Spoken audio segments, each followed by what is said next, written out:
Oggi 18 giugno si inaugura la mostra dedicata a Joseph Beuys, un artista nato nel 1921 e morto nel 1986, un artista tedesco, europeo, ma per certi versi anche molto italiano. Beuys ha lavorato tantissimo in Italia, dopo la Germania è stato il secondo paese dove ha lavorato e quindi già due manifestazioni si sono svolte, una a Napoli e un'altra a Milano.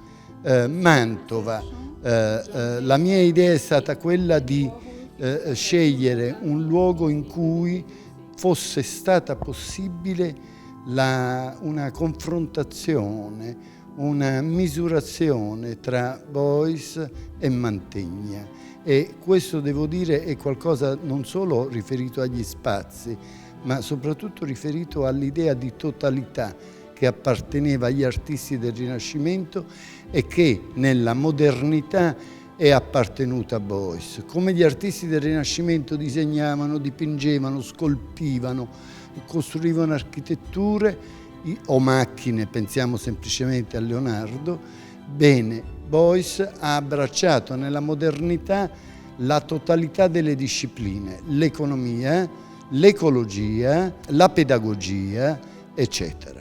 La politica soprattutto.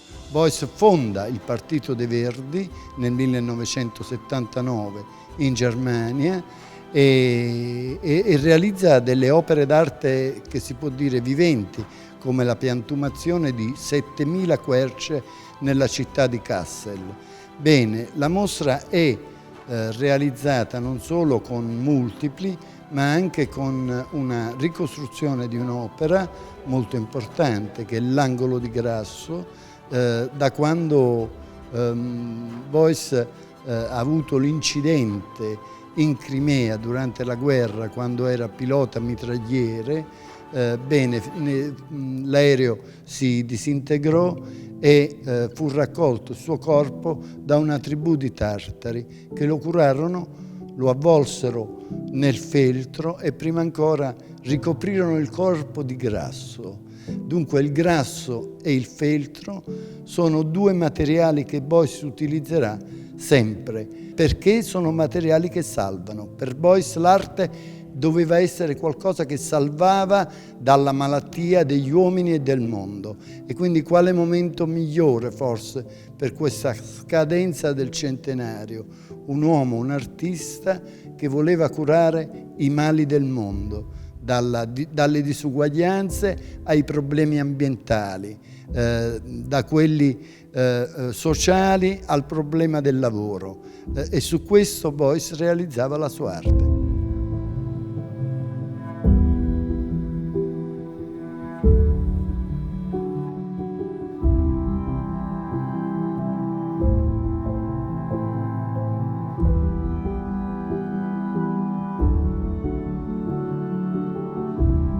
Beuys è uno degli artisti più famosi del XX secolo.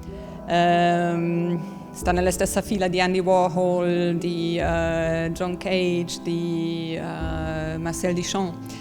È un artista che polarizza ancora oggi il pubblico, però allo stesso tempo ci unisce i nostri due paesi, l'Italia e la Germania, perché Beuys ha passato tanto tempo in Italia e le sue opere più famose sono anche state create in Italia. Artista molto importante per la Germania ma anche per l'Italia, perché un po' unisce appunto questi due paesi. Per noi assume anche un significato ulteriore molto importante, è una ripartenza, un riutilizzo della nostra casa del Mantegna, di questo bene storico che ci è un po' invidiato, no? Anche da molte altre realtà. Ripeto, una riapertura e una ripresa delle attività all'interno di questo luogo molto, molto particolare, e ringrazio la Fondazione Frangini e la dottoressa Renzo per aver pensato appunto di realizzare questa mostra all'interno di questi locali. locali e ambienti che sono stati oggetto anche di un dibattito in questi ultimi tempi e che tra l'altro vedranno proprio domani, sempre all'interno qua della Casa del Mantegna, un pubblico, diciamo, incontro e dibattito, un pubblico confronto per pensare a quello che potrà essere anche il futuro di questa sede. Certo sarà sempre un futuro prestigioso perché la Casa del Mantegna è unica al mondo.